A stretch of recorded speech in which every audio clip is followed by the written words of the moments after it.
Hi, I'm Marcus. And I'm Nick. And we are Working Class Nerds. We're the podcast that gives you no information about your favorite information. Today is Thursday, August 23rd, 2018.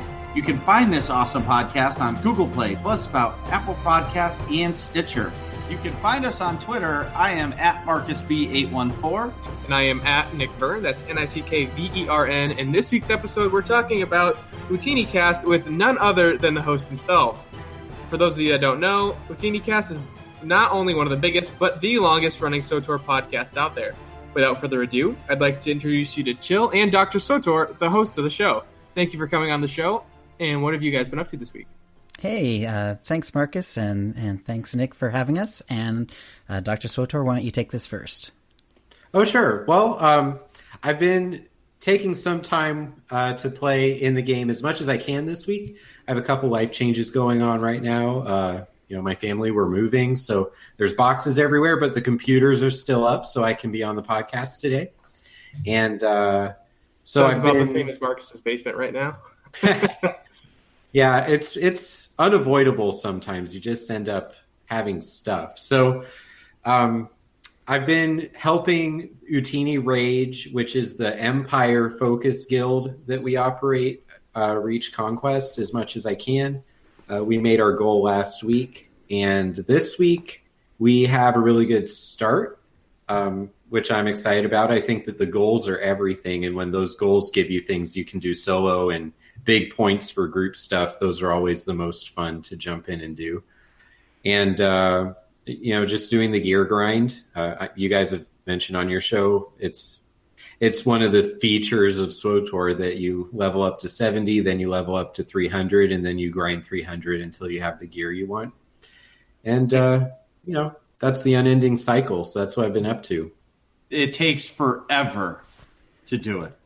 Yeah, I'm about 6,000 unassembled components and a little bit of luck from having my main healer sorcerer being where it needs to be, so he can be the best service to my raid team that's forming, which is going by the name of Goonies Never Say Die. And so we're on a couple weeks of break. It's end of summer, and we're going to reconvene soon and start jumping into hard mode content. I'm really hopeful.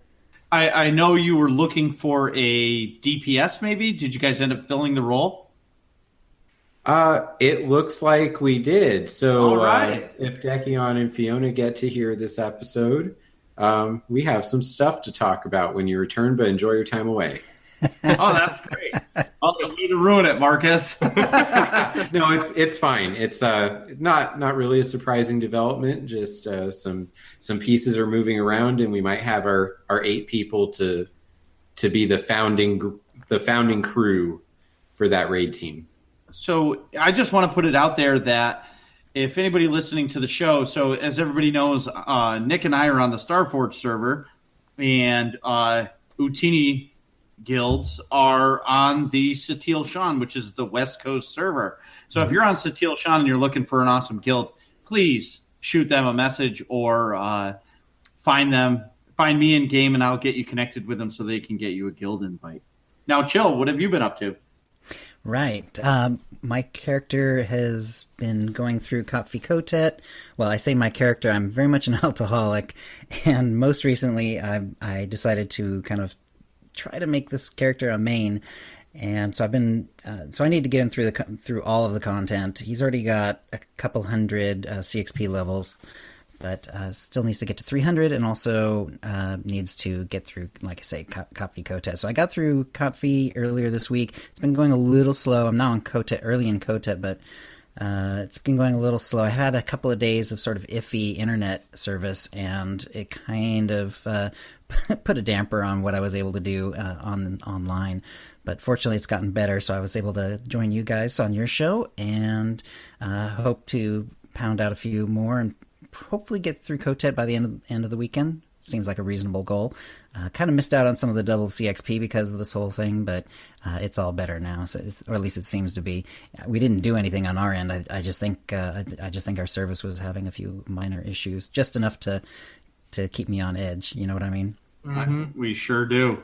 Well, I've been having terrible service, if we were in my basement, this is, what is it, going back maybe 3 episodes ago. Yep. We were disconnecting, and like the whole house was just disconnecting off Wi-Fi, and then it would come back and all that stuff. So, it's, I get it. We rely so much on the interweb, and when we don't have it, it's like painful. Complete chaos. No Google. Yeah. So, now you said you're trying to make this a main. Have you been running any ops or anything to help with your CXP grind, or have you just been doing story content? On this character, it's been the grind. I have joined the Ootinie guilds a couple of times in the last few months, but not regularly, and not on this character. It's been on some of the other characters. In fact, that's what made me change over to this character, is because the Santa cosplay character I have, which looks awesome, by the way. It does look awesome. He's a tank, and it looks like the Jar Jar Joyride is usually kind of full on tanks, so it was kind of redundant. And so I decided to take the Scoundrel, and he's in what's it called? Yeah, like the dirty fighting one, the dot spec. It would be lethality if he was an agent. I can't remember if it's called dirty fighting or not, and it's still on the Scoundrel side. But anyway, so I've been enjoying doing that. The character looks good, and he's fun to play, and I've always enjoyed that spec, both the longer range version and the Scoundrel sneaky up on them version, which is a lot of fun too. So yeah. Seeing Kotet yet again, so I definitely know the story well. It's actually fun. I kind of mystery science theater my way through it now, because I know all the beats. So I have like these jokes that I already know. I'm going to say ahead of time. Oh, that's funny.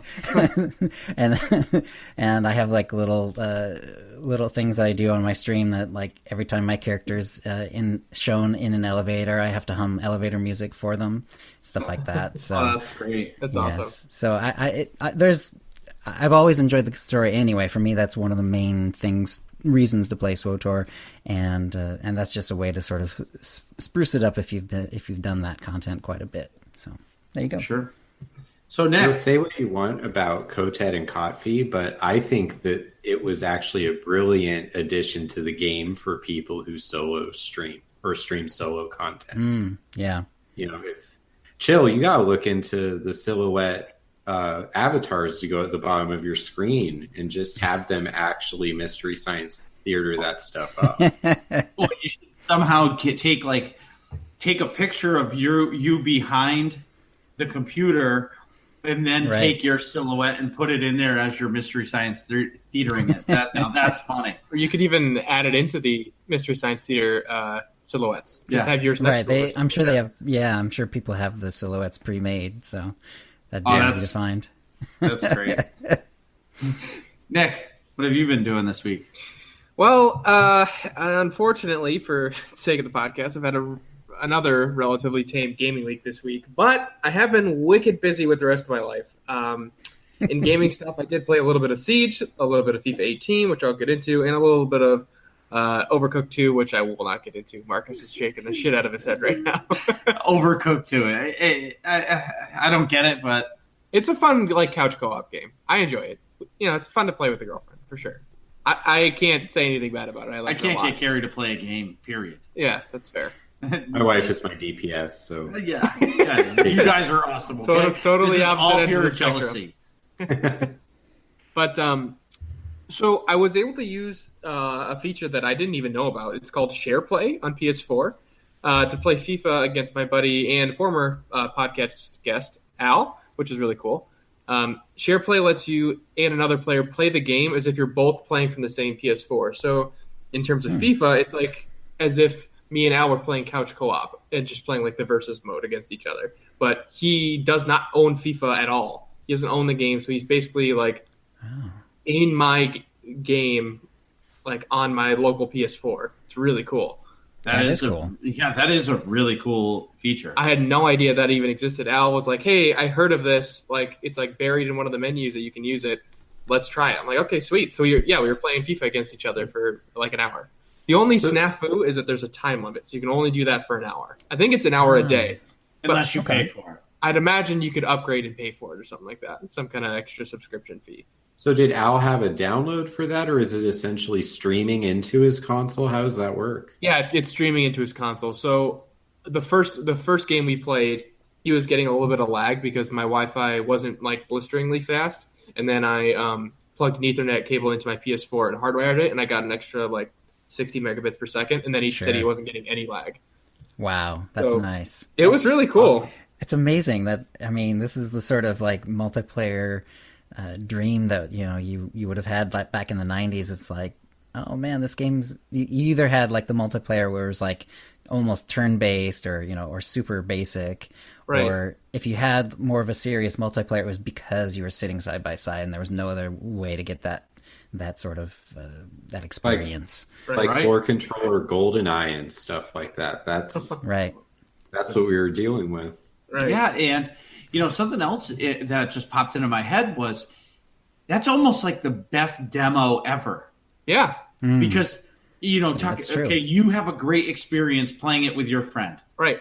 Now he goes, wow, that was actually really fun. And you guys do that again for another hour, like a week from now or whatever. And then he goes, oh my God.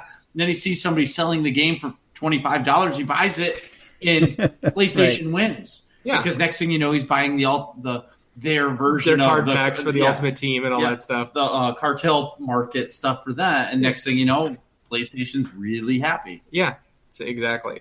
So speaking of Al even more, he dragged me into his Premier League Fantasy Soccer League, which is pretty awesome. It sort of works like DraftKings, where you have a budget and then you pick the players you know, for your team, and the players that are like projected to do, you know, make the most points cost more money in your budget. So like if you have 100 million euro budget and you spend 90 million euros on Ronaldo, obviously your team's not going to do well because the rest of your team's going to be terrible. You have to have balance, you know. But so I jumped into the league like a week late because it's, you know, over the course of I don't know how long, and whoever has the most points at the end of the season wins. But I did so well the second week that I'm like in the middle of the pack, mostly because of this one player that I picked. So it was Aguero. Aguero is an Argentine striker from Manchester City, if you guys don't follow soccer. And I had him as my captain, and whoever is your captain gets double points, and he happened to get a hat trick in the game he played this week. So I got 82 points total, which is like the average points per week is like 30 to 40 points, I guess. I got 82, and 40 of which were just from Aguero. Wow. So that was pretty awesome. He had like a whole week's worth of points for you. Yes, exactly. So he made amazing. up for me joining late. It was awesome. And everyone else in the league was pissed because they were like, oh, yeah, whatever. Just add someone that's, you know, whose money we're going to take. It's fine. Beyond the fantasy soccer stuff, I've just been prepping for the start of classes. It involves a bunch of little chores. You know, I had to get an oil change for my car because I commute, organize my whiteboards in my room. So I have designated spots for all my classes and, you know, a designated spot for the podcast and stuff like that. I had a bunch of meetings at work, which were basically just mandatory training sessions. They were boring and could have been emails, frankly. But you wouldn't have read them. Right, I wouldn't have read them. So I guess that's their way of making you do the training. Yeah. Last but not least, I did go to Treehouse, which I kind of do often, but this was a big deal because they had one of my favorite beers of all time, Very Green, and it was a pretty big allotment. It was 8 per person, and then I traded somebody for 2 more. So I got a whole whopping 10 of Very Green, one of which I'm drinking right now. You know, back to you prepping for work. So we're not doing the podcast next week because Nick is going to be going back into school mode. Yep. And I was like, hey, are we going to record next Thursday? And I got crickets for about 30 seconds. And then I was like, okay, I understand. He's like, I got to get my life back on track in school. Which, Doc, I'm sure you remember going through school and how the work-life balance. Yeah. I mean, I'm kind of intrigued by the name of the of that beer, Very Green. Is there a reason for that? Yes. I mean, is it ecological or marijuana related, or are they just big fans of Fifth Element? Or Fifth Element. I didn't even think of that. No, so they have a couple beers that are they call them rotational beers at Treehouse. They make frequently, and they have ones that they don't make very frequently. One of their rotational beers is a single IPA called Green. Now, this one that I like is very green because it's the double version of it. So Okay. it's a double IPA. But I think some of their early beers were based roughly on marijuana because this one is called green. Obviously, they have another rotational beer called Haze, and that one is colored purple. So it's Purple Haze. Purple Haze, right? Right. That's awesome. Hey, Doc, what were you going to say about school, life, work balance? Oh, I mean, compared to doing the whole dissertation thing, which is where Chill and I's journey began, like now I just have 100 students at any given time. I can't even tell you honestly which one's more difficult to manage. So, Right. I don't feel like I left it. So, Nick, enjoy. Fair enough. The only really crappy part of my schedule is my Wednesdays. I have class from 9 a.m. to 9:30 p.m. on Wednesdays. Largely in part due to a movie class I'm taking. It's 6 p.m. to 9:30 p.m. and then you have a lecture, watch the whole film, and then have a discussion.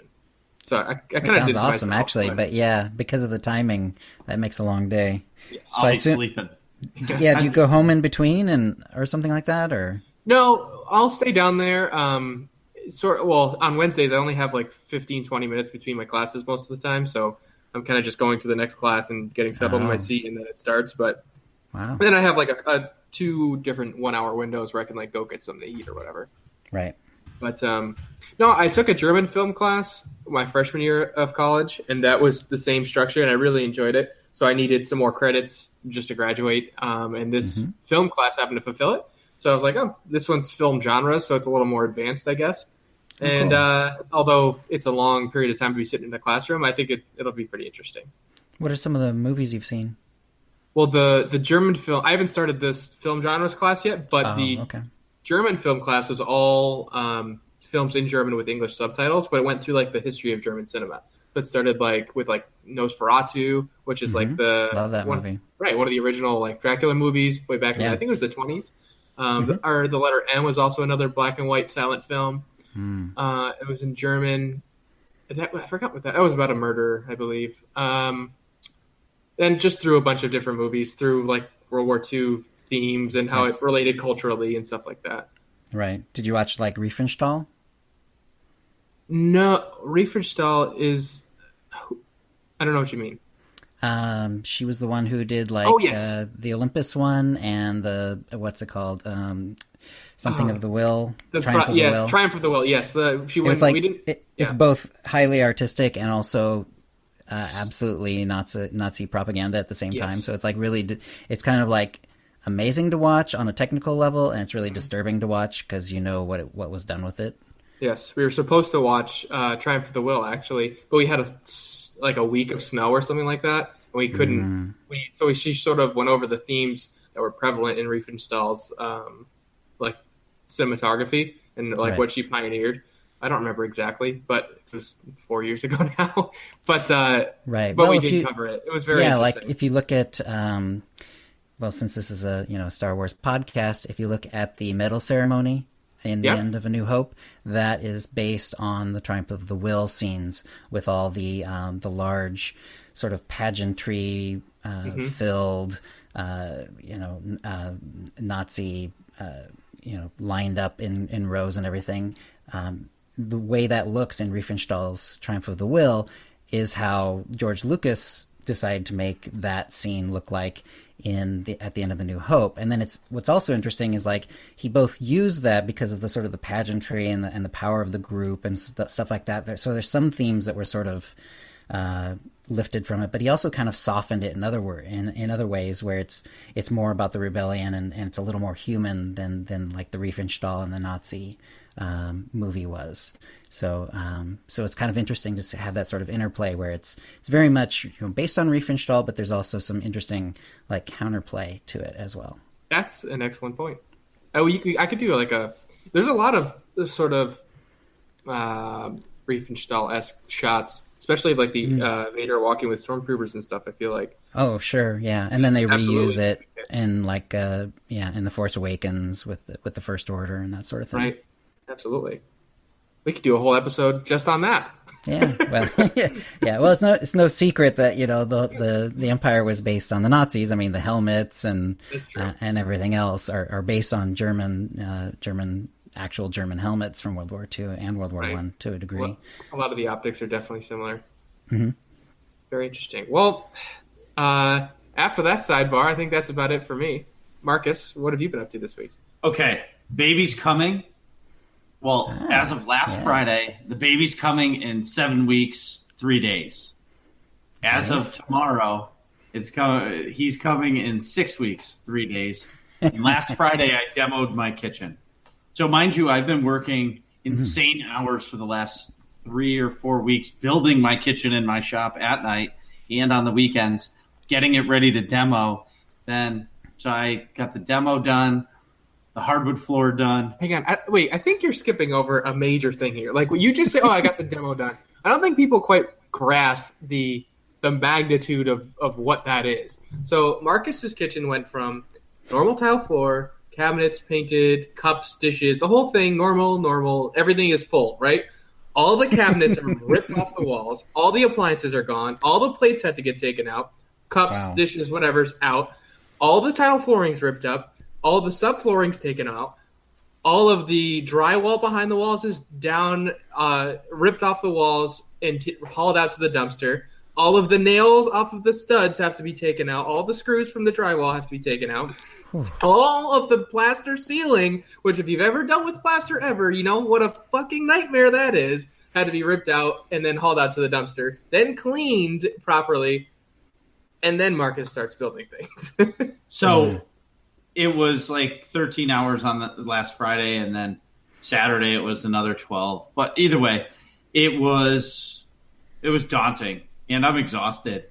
And, a customer of mine said to me, I hadn't seen her in, probably a week because we were waiting for the drywall to get done in her bathroom. She looked at me, she goes, "You look really tired." And I'm like, "Yeah, I am." But either way, so in 6 days, I've gotten the demo, the hardwood floor, the insulation, all the rough electrical, all the rough plumbing, and the drywall started today, plus all my rough inspections, which I do kitchens for a living, and that process usually takes 3 weeks. So hats off to everybody that works for me and all my electricians and plumbers, because without them, it doesn't happen.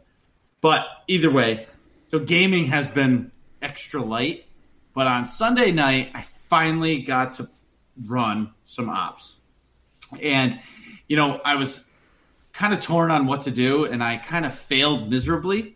It ended up being fun, and Doc is gonna say it was fun. But I decided at the last minute I'm like, double CXP is going on, guys. Let's go do EV and KP, and we'll have some fun and bring alts. So we get through the first boss, and we were like, well, that's not really a lot of CXP, and somebody in the group was like, "No, Marcus, CXP's over." And I'm like, So, and I'm like, so you just went through it with your alts for no reason. Well, no, and I think that might have been before the alt switch. Well, either way, once I found that out, so we switched to alts, and Doc was an operative healer, and I've never heard him say that I don't really like this class before. He's usually super positive. He didn't really like the class. And, and and again, so I brought a mercenary, which you guys hear me bitch and complain about it all the time, because I want him to CXP rank 300, but ranged is terrible. It's boring.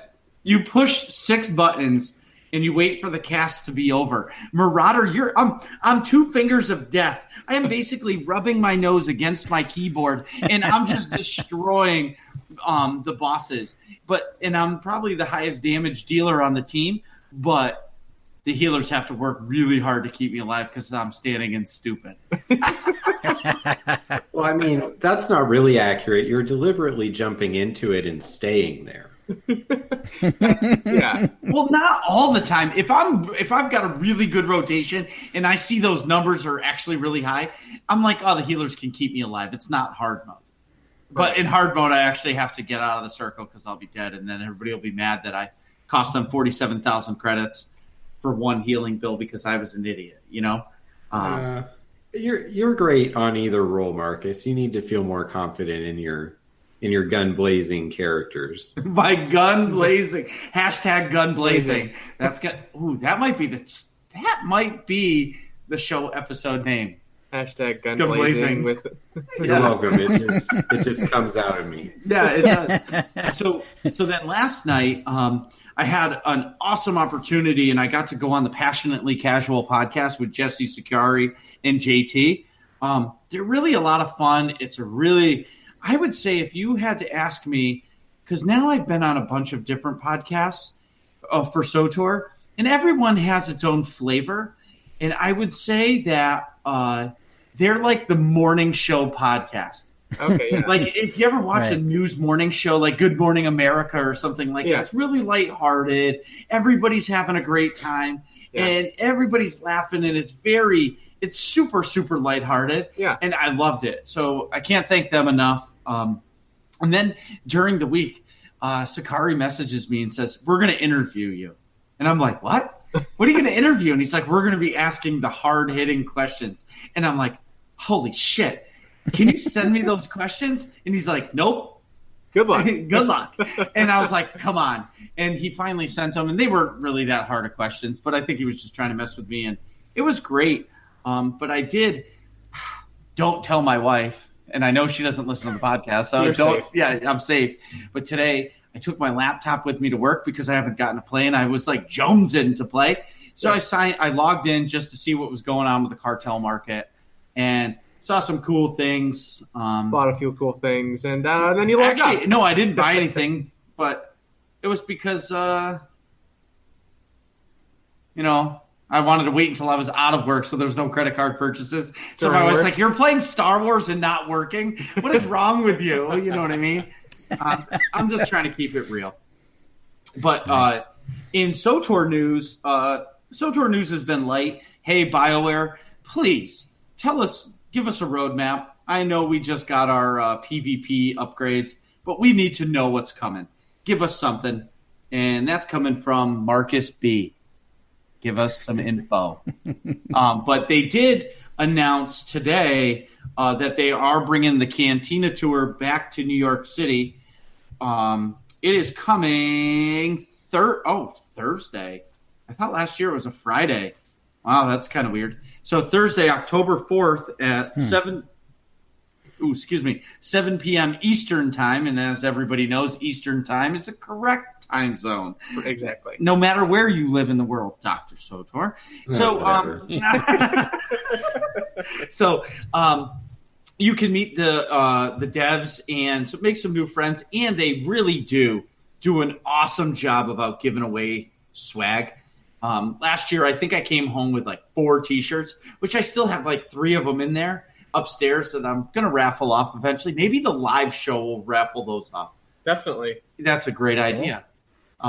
So if you comment in the chat or something like that. Yeah, we'll do just say the word. We'll have Dr. SWTOR come up with a good word because he's always up good for a really, really good word on the spot. Because I would come up with like Diggle or something like that. Wow, I was going to say you were going to come up with Diggledorf or something, which is your D&D character. Yeah, exactly. But that's just not as cool, and we'll just rely on Doc for that. But anyway, if you have a chance to go to New York City, even though I'm not the biggest New York City fan, but go to that. My wife and I had a great time. You come in, they give you a couple of drink tickets for free. And usually they have some kind of announcement there about what's coming. So I'm guessing, because last year they had, what's the guy who wrote the Thawne book? Timothy Zahn? Timothy Zahn was there. I met the guy. I talked to him for like 15 minutes. He autographed my Chiss Ascendancy poster. I mean, he was just a super duper nice guy. And, hearing his thoughts on the Chiss, it was actually awesome. That's and cool. Kind of pushed me. I think after I met him, I listened to the original Thrawn trilogy again. And then, now recently I just finished the new Thrawn Alliances book. But, those are my next 2 audiobooks to listen to. They're good. They're not as good as the original trilogy, but they're good. Yeah. But also, if you can go to New York City, it's a good time. So then they just had some new additions to the cartel market, which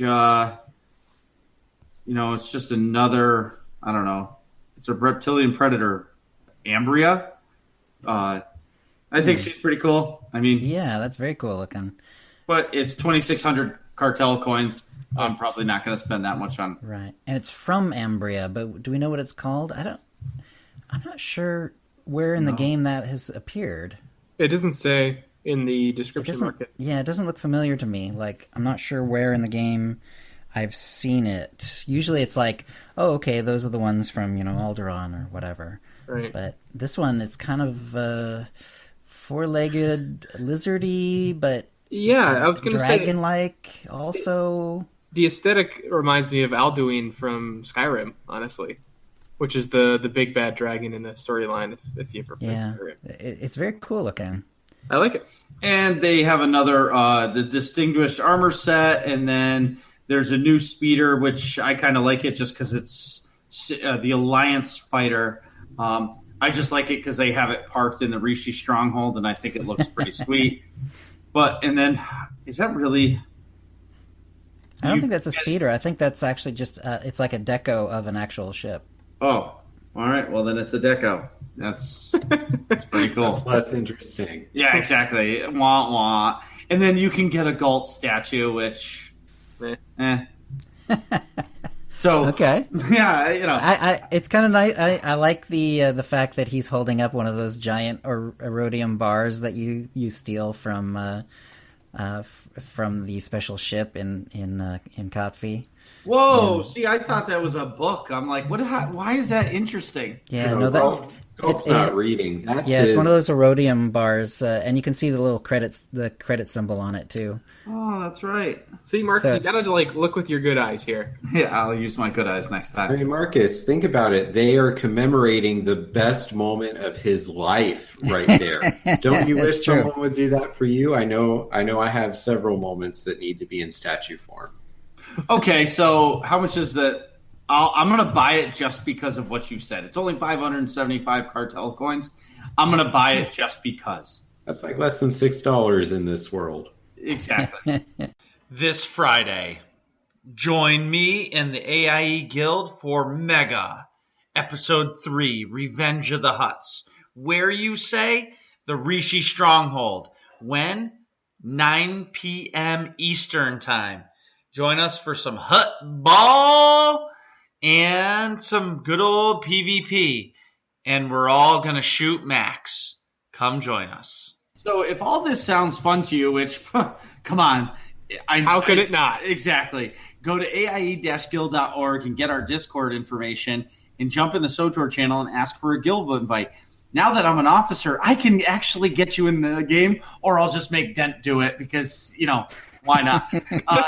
But you can come play with us, and, if you want to run ops, there's a lot of times where the Death Star Troopers need to fill in, and we would love to play this game with you or any of the games that AIE plays.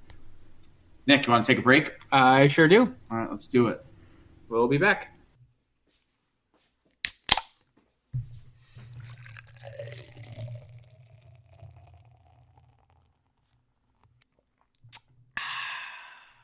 And we're back. So today, we'd like to sort of go through the progression and growth of Ootinicast. Specifically, how they've got to where they are today, and maybe some trials and tribulations that they've conquered along the way. So first and foremost, what year did the podcast start? Sure. Well, Tio and I got together. Well, we were already friends online. He's in Australia and I'm in the United States, but we had met because I was playing, this is, a while ago, so World of Warcraft, and because I had a night job at the time, I was looking for a server where it wasn't completely dead when I was playing, so I settled on an Australian server, and I also found this podcast called Bind on Equip that had its own guild and all that sort of thing, so I was listening to that podcast and belonged to that guild, and Tio was in that guild as well and was listening to the podcast. And he ended up becoming a raid leader, and I was in that raid for a long time. Then, SWTOR sort of came around, and then it was sort of coming out in the news. This was like early-ish 2011. And then Tio and I went to Tio, and well, the reason for this was not only by an Unequipped, but also another podcast from someone who was in the guild named Hypnotoad, who had his own podcast. It's sort of a general interest podcast. Unfortunately, it's not going anymore. But some people will recognize the name Hypnotoad because he was a guest on a lot of our early shows. But anyway, so I had started to send in little audio files and stuff like that for their shows. So I'd sort of caught the bug. And I didn't really know anything about how to do a podcast. I just thought it would be fun to do. And then but I knew, so I knew I wouldn't be able to do it on my own. And so I sort of started casting around. I just sort of asked Tio, just, because we got along really well, and he was the raid leader and clearly had a good head on his shoulders and all that sort of thing. And I didn't really know if he had caught a bug for it or not, but it turns out he had. He was really interested in the Star Wars MMO and wanted to do a podcast, but hadn't really kind of put together a plan himself either. So that's sort of where it started. We started having sort of these secret meetings and, just sort of preparing because, we didn't know what was going to happen with our current guild and all that sort of thing. We actually did play World of Warcraft into a little bit of SWTOR, and then it was like, okay, this is too much, and we both sort of gave it up in favor of SWTOR after a few months. But they're all still really nice people, and we still like them and everything. But I don't play World of Warcraft anymore, and Tio, as we now know, is way too busy to actually play any games, unfortunately. And I'm sure he'll get back to gaming at some point in his life, but this is not the time for him. Sure. And just FYI, we did sort of a video on this. It's called Ootini Inception. It's actually, I just verified this today just because I wanted to make sure it was actually still available. And it is still on Vimeo. If you do a search on Google for Ootinicast Inception or Ootini Inception, you'll find this video, and you'll see it's from 3 years ago, and I had not lost weight yet, and which will be very, very obvious when you watch it.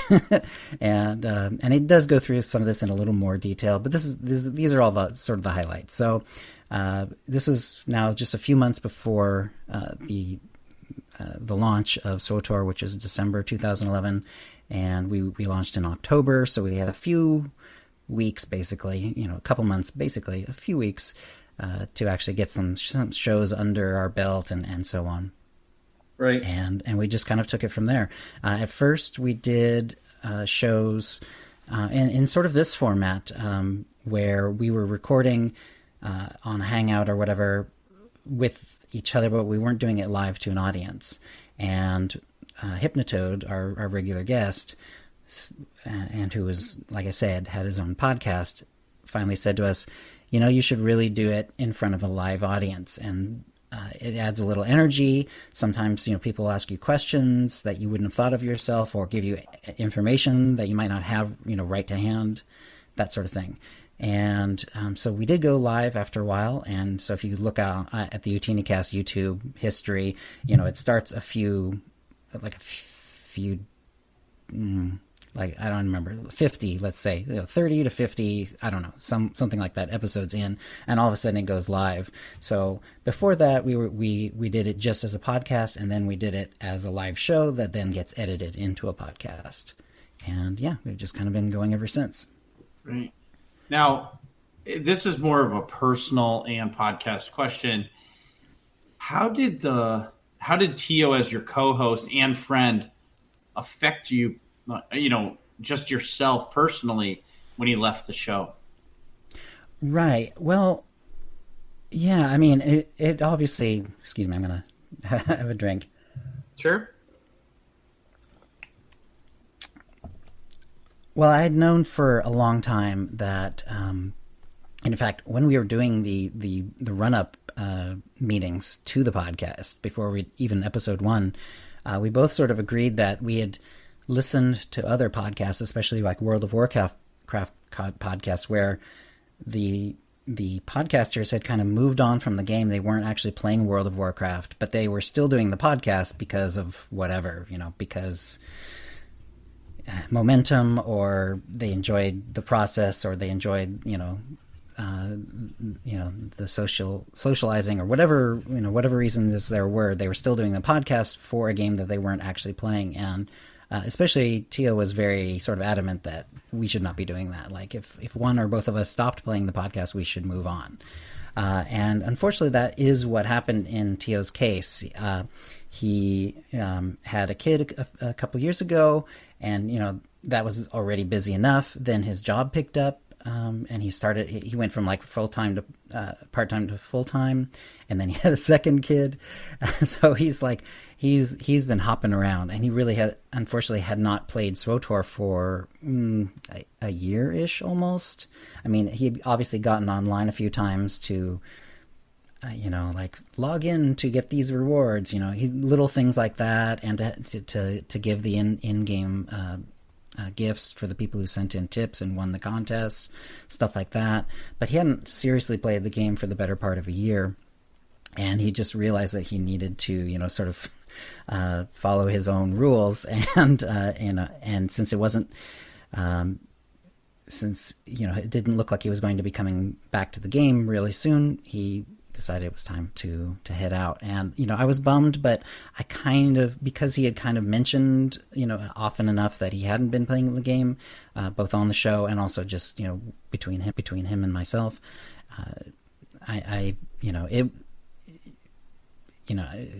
obviously it's a surprise in the sense that I didn't know the timing, but it kind of felt like something that was going to happen. Sure, that makes sense. So I have a question for sort of the both of you, but Dr. SWTOR, what was going on with you sort of leading up to you first getting involved with Ootini? And then eventually, how did it come to be that you became a full-time host? Okay, so, I mean, it depends how far back we want to go. I mean, if we have time to time travel a little bit, Let's take a trip in a way back machine. All right, so, my excitement for this game really goes back to when I was in high school and I got my laptop, getting ready to start college the following fall. Had a birthday, my parents bought me a laptop. I put KOTOR on it because that's way more important than Microsoft Word and PowerPoint. Of course it is. 100%. When you're getting ready for school. So, that was my introduction to Darth Revan, and the idea that Star Wars without a Skywalker is still outstanding, one of the best things ever. Yep. And, 100%. So of course I was dead set on what I was going to do. I was going to major in psychology, and I was going to try to be one of the best psychologists ever. Right. And so then, you keep going. And I remember very clearly, I switched to counseling for my master's. So that's not quite psychology. It's related. And I remember getting ready for a midterm, and I'm on that same laptop, and I get a news story from IGN that says, Lucas or EA, BioWare, whatever is going to create an MMO in the Star Wars universe that's not Star Wars Galaxies. And it's going to be in the Old Republic. I was like, that might be the best idea ever. Absolutely. So I know it took years and years, and it would pop up in the video game news from time to time. And at that time, I had no plans at all to do a doctorate in counselor education. So I just wanted to be a counselor at that point. I wanted to finish school and only read books the rest of my life that I want to read. And then I just decided I'm going to go back. Like, I can do so much more in this field. And so in fall 2011, looking back on it now, everything about me sort of crystallized right there. I started my doc program, and I got to start playing Star Wars: The Old Republic in December.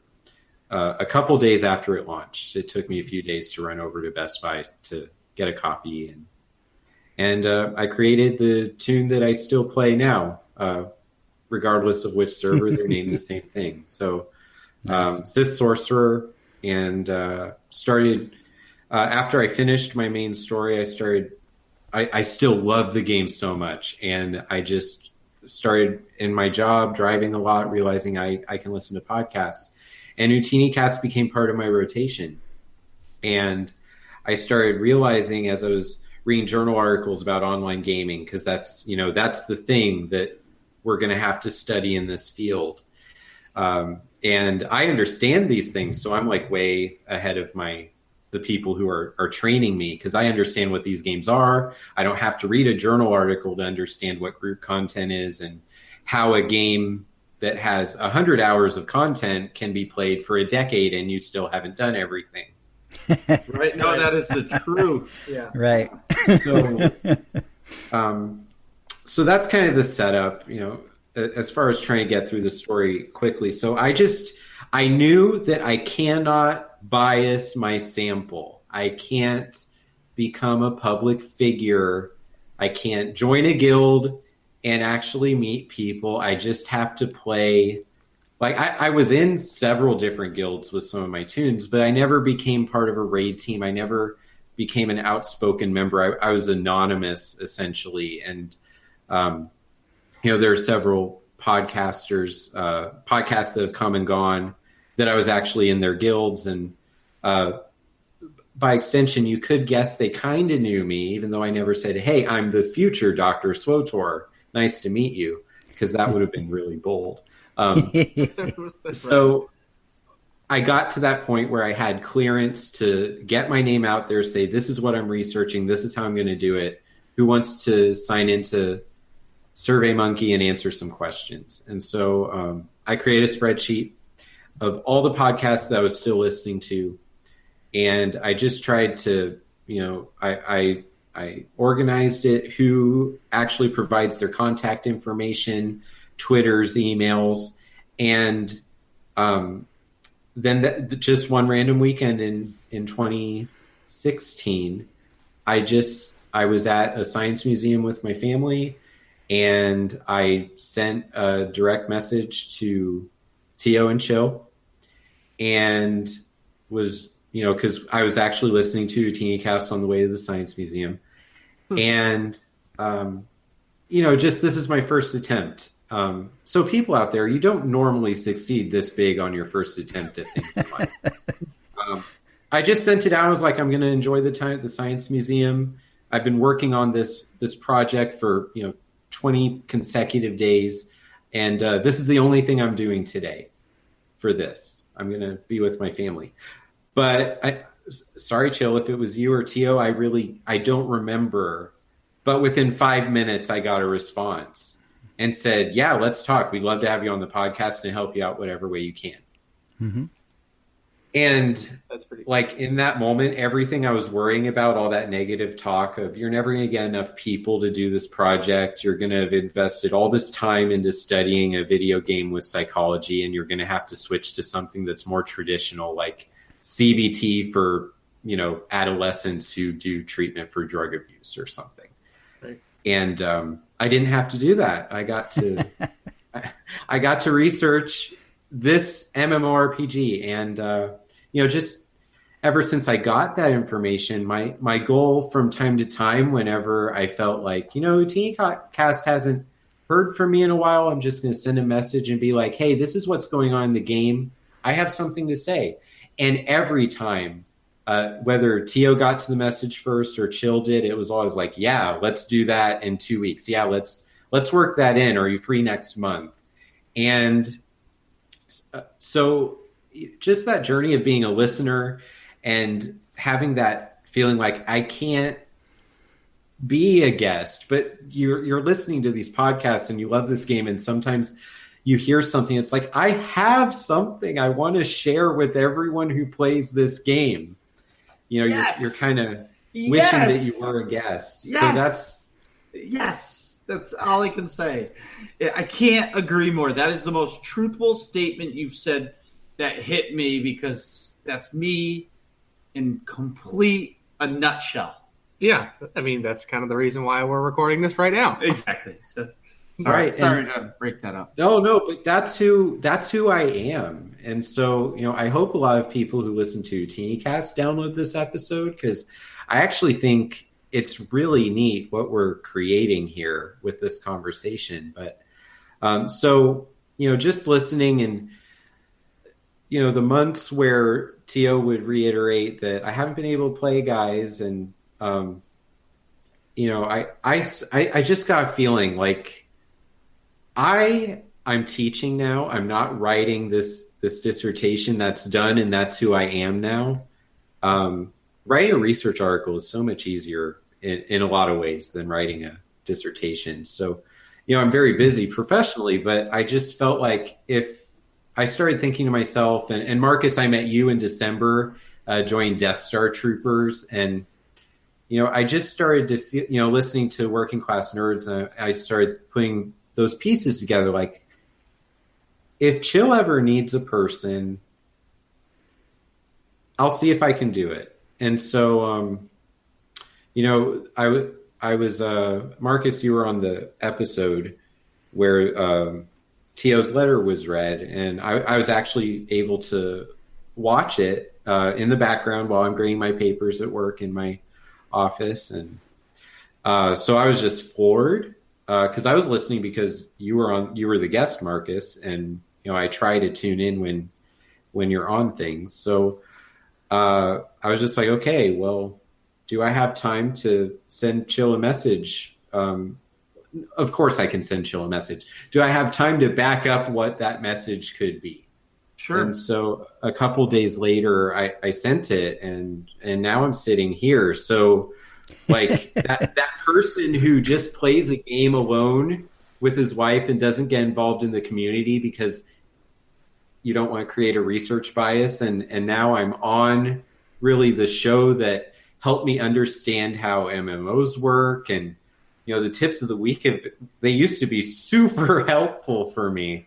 Not that they're not helpful, but you get to a point where you understand these tips before they're done being read. But I remember this is my first MMO, and it's been like, oh, you can do that? Oh, that's so much quicker. Wait, I can get to that planet this way?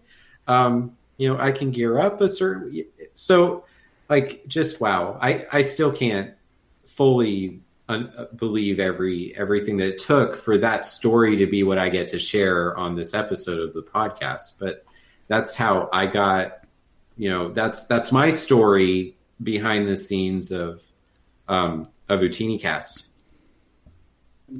Yeah. And, what's crazy is, people, you're talking about your dissertation and online gaming and people and how you were like, I don't want to say the word invisible in your other guilds, right?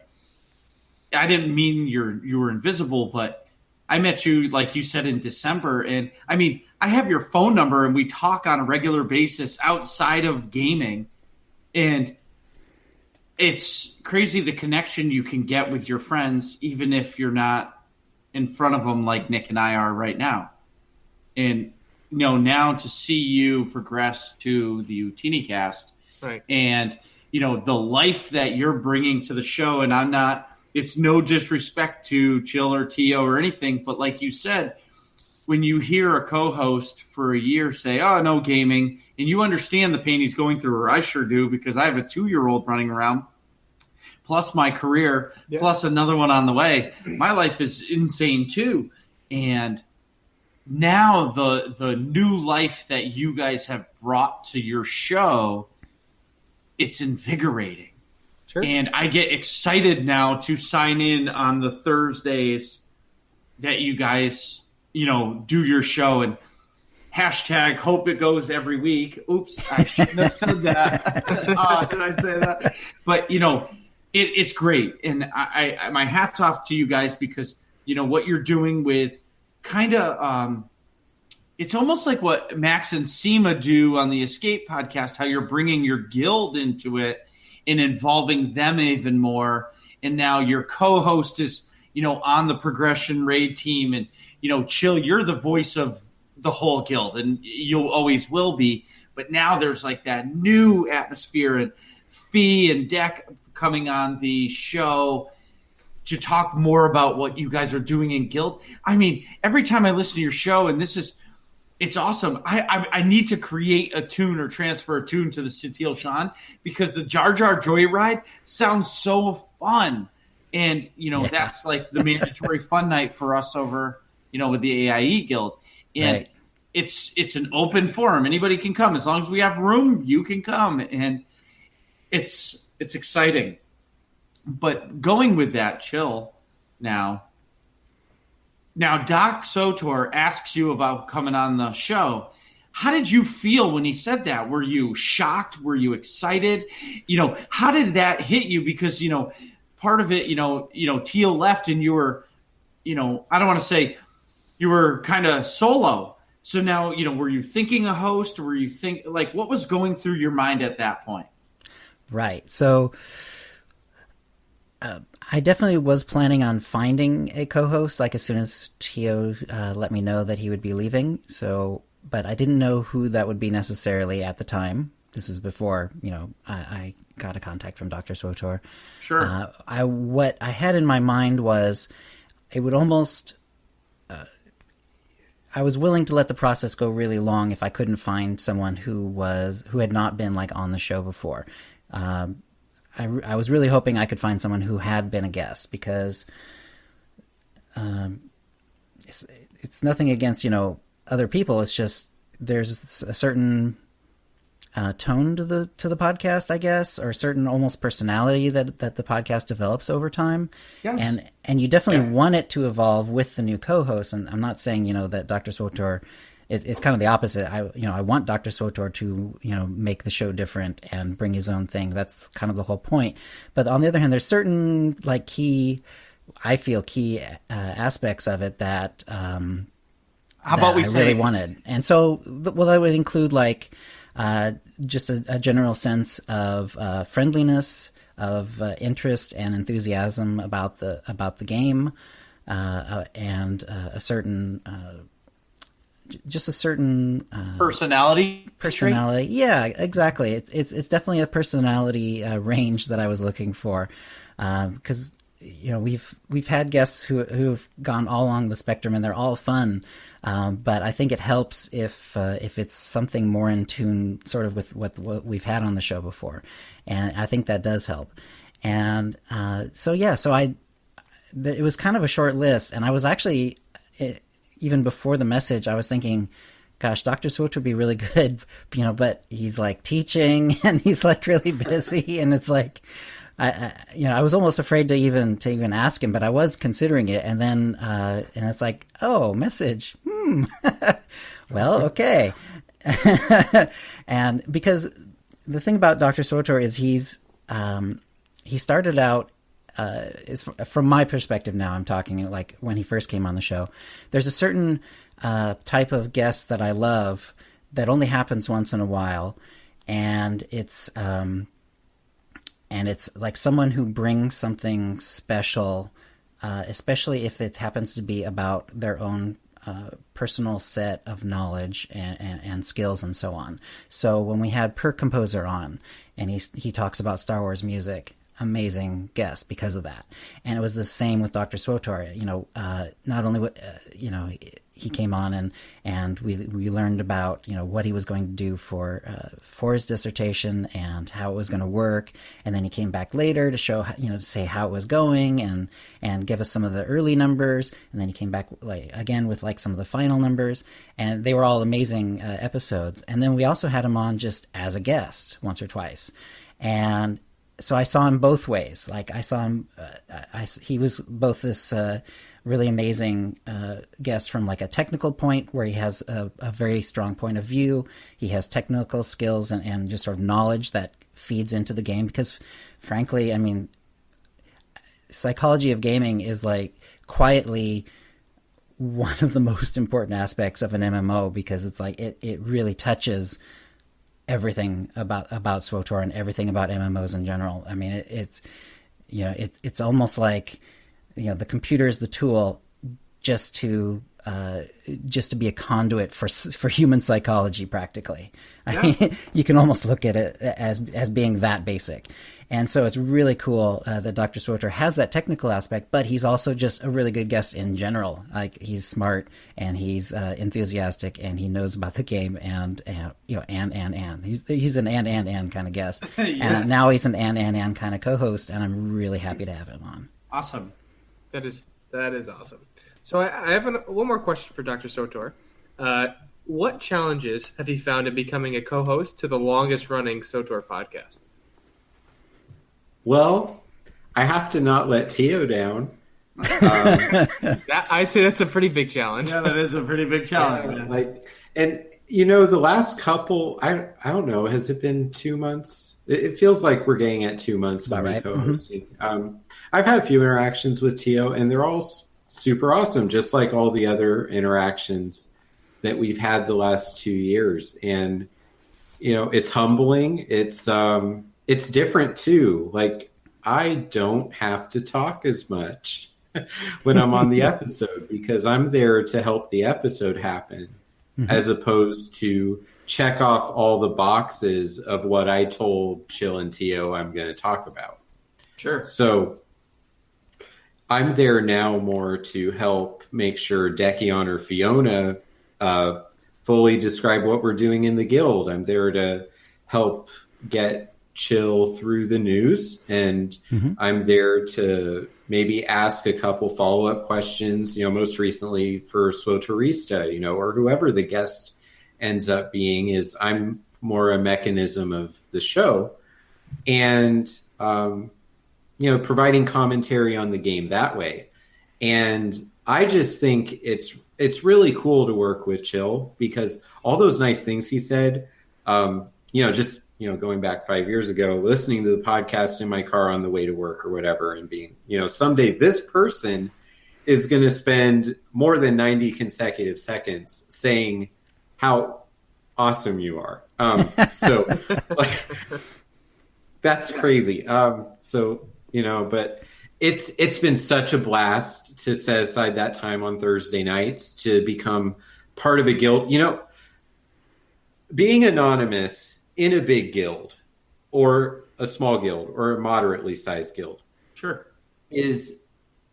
has been my life. And then for years, I kind of built a small guild around me that served to be a raid team. And there's been 3 specific iterations of my raid team that have, beat a couple hard modes that aren't KP or EV. We've had, those bright moments, and then people stop or they move, but that's not really guild life. So, that's another huge thing I'm enjoying, is being part of Ootini Nights and Ootini Rage, and actually accomplishing some of those conquest point levels and having a Jar Jar Joyride, which, I've done AIE's mandatory fun night, and Max and Seema are awesome, and they're people I've met along the way too. And but I have a tune in AIE, and AIE is so awesome. So if you're on the Starforge, don't just be sad that I left the server mostly, but join AIE. Yes. But I really lost what I was trying to say, Nick. Sorry. It's okay. The original question was, what challenges have you found in becoming a co-host? You just want to keep Ootinicast existing as Ootinicast.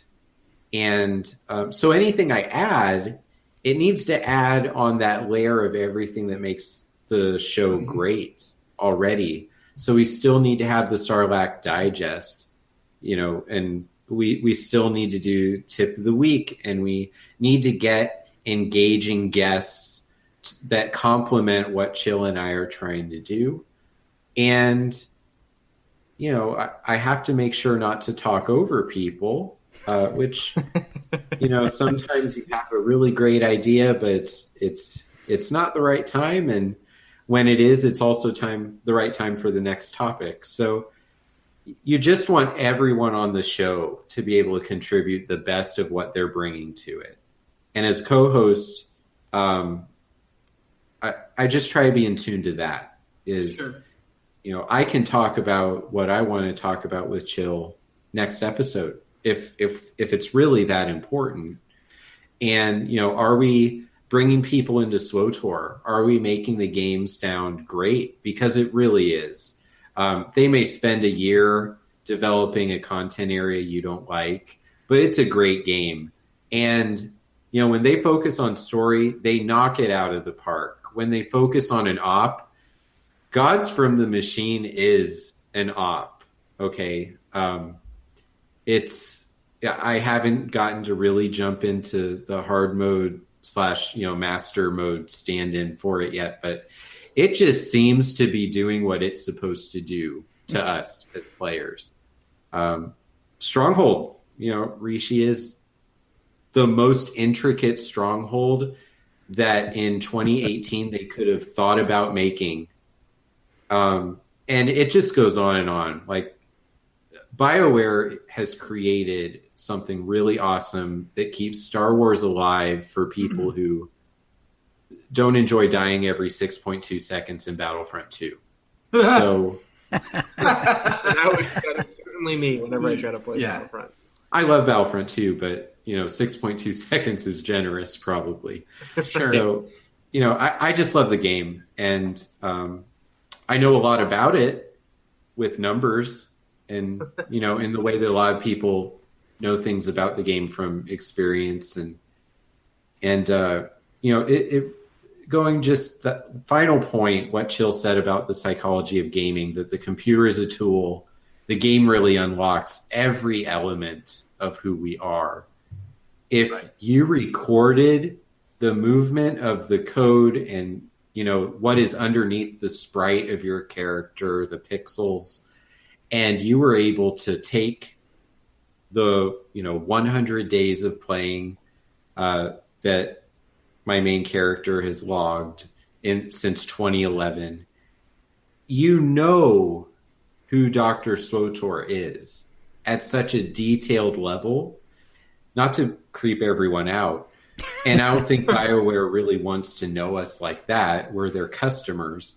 But I once read an article by Nick Yee before I really got deep into this, and he created one of the questionnaires for my dissertation. He gave me permission to use it, and super great guy, really awesome researcher. And he did a similar thing with World of Warcraft is what I've done with SWTOR now.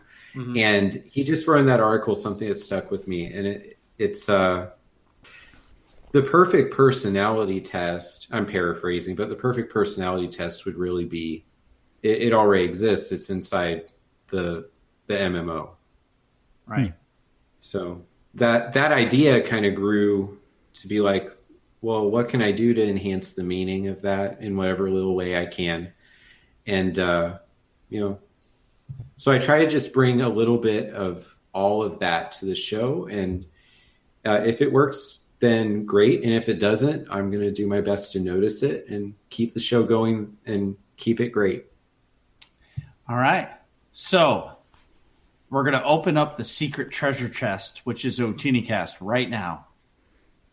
We're going to open it up, and I want to know and let everybody know, what direction would you like the show to go in? And will you change the format? And are we going to go back to every week? Dun, dun, dun! Spoilers! No, seriously, Working class nerds exclusive. Exclusive. All right. Well, as far as every week goes, that's a big ask, especially given the schedule for Dr. SWTOR and so on.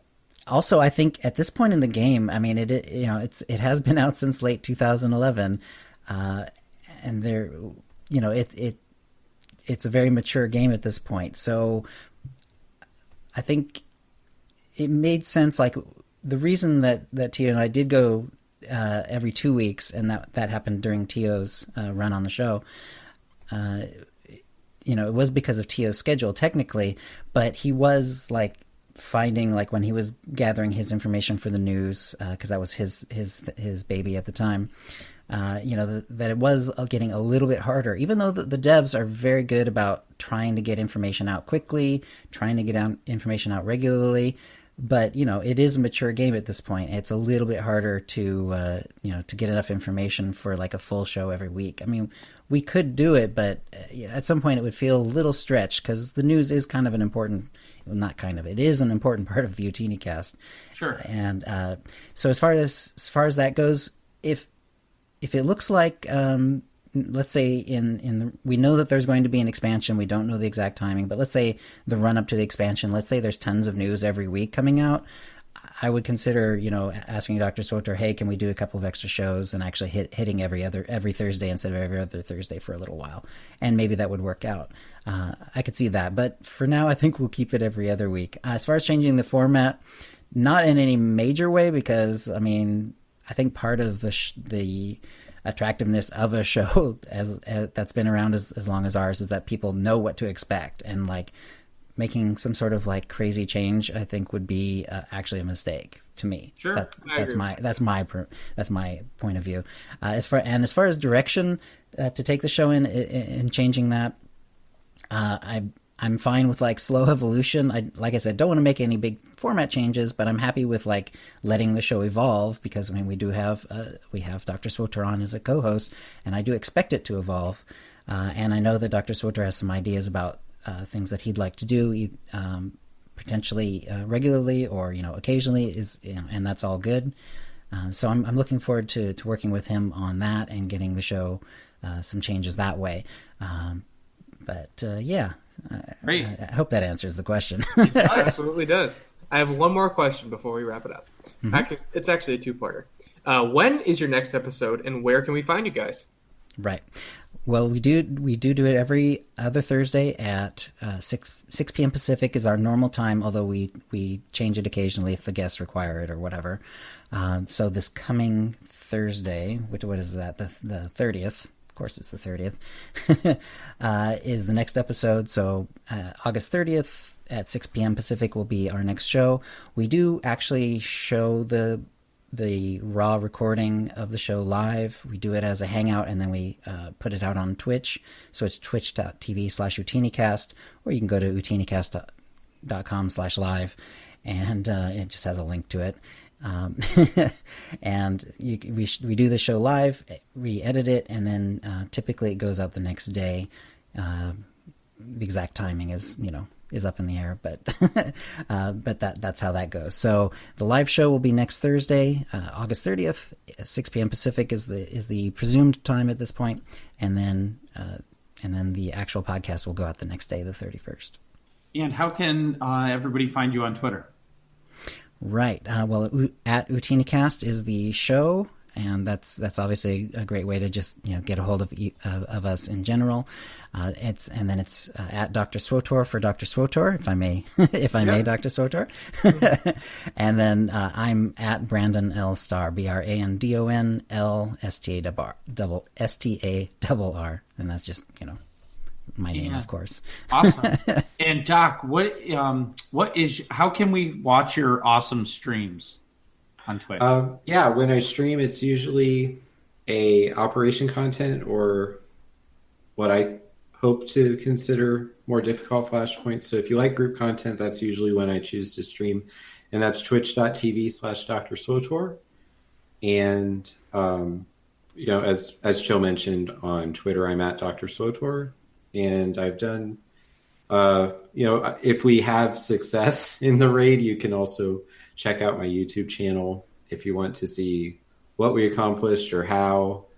I try to be pretty engaging. I'm always excited to meet people who enjoy Ootinicast, or even people who are following me on Twitch before I got to become the co-host. So there's a small group of people who are those two.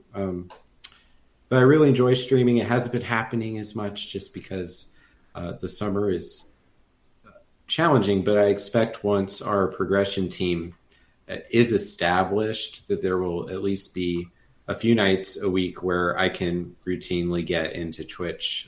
Death Star Troopers on Sunday with you, Marcus. That usually is a streaming night as well.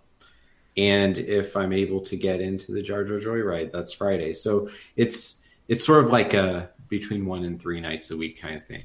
Awesome. Well, thanks so much, guys. Thank you for coming on. Yeah, thanks for having us. This is great.